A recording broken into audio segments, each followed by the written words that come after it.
Hi guys, खुलुमबाय आरोबाव आं मोनसे गोदान भिडिअ दिनै लाना फैलायबाय नोंथांमोना आंनि भिडिअखौ मोजां मोनोबा नायलांबाय था ना मा होनो लोगोफोर इंलिश स्कुलाव मोनसे प्रग्राम जादों आरोना बे प्रग्रामाव गथ'फोर मोसागोन स' आं बेखौनो नायनो थांनो नागिरदों स' नोंथांमोना आंजों थ'फाबानो जाबाय नायनो जों थांनो ओंखारदों दायो स' नै जोंसार फैलाय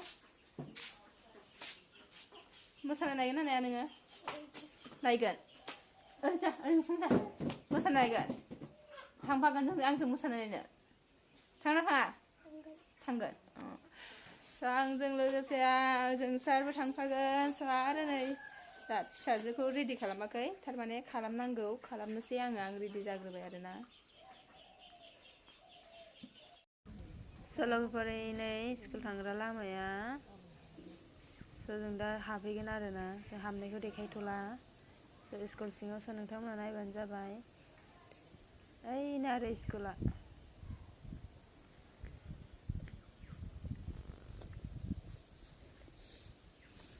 जों गामिनि लामाया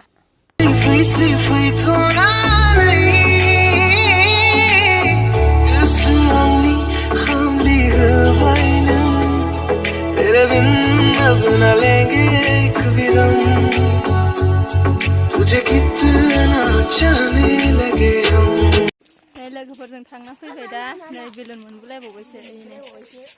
जों गामिनि लामाया स्कुलाव देखायनो हादिया जोङो नै जों गामिनियाव दङ वाटार साप्लाइ माबाया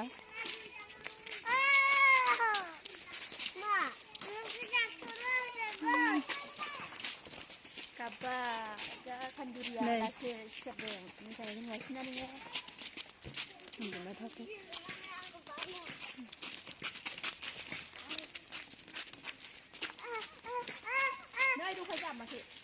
जों गामिनि वाटार साप्लाइ दै होग्रा लोगोफोरनो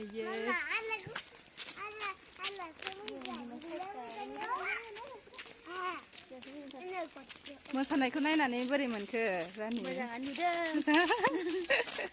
स्कुल फरायबा जेरावबो नायबाय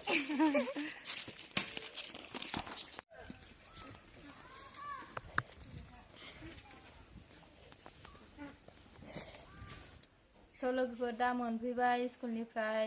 रानिखौबो एंनानै दिन्दुलाव दोनबाय आङो स' बिराद फाफ्लिबो साबाय आरो बोरैबा मोनबायबो